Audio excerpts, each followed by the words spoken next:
দেশের ৮ জেলার উপর দিয়ে বয়ে যাচ্ছে তাপপ্রবাহ। এই তাপপ্রবাহের সঙ্গে সারা দেশেই দিনের তাপমাত্রা বাড়বে বলে জানিয়েছে বাংলাদেশ আবহাওয়া অধিদপ্তর।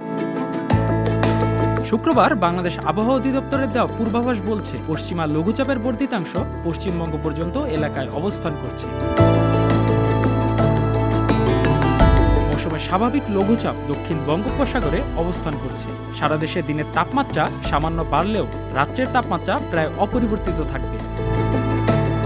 আগামী ৫ দিনের মধ্যে তাপমাত্রা বারবারই ধারা অপরিবর্তিত থাকবে। এরপরেই দেশের পূর্বাংশে বৃষ্টি অথবা বজ্রসহ বৃষ্টিপাত হতে পারে। দিনের সর্বোচ্চ তাপমাত্রা রেকর্ড হয়েছে রাঙ্গামাটিতে ৪০ ডিগ্রি সেলসিয়াস আর সর্বনিম্ন দিনাজপুরের ১৮.৬ ডিগ্রি সেলসিয়াস।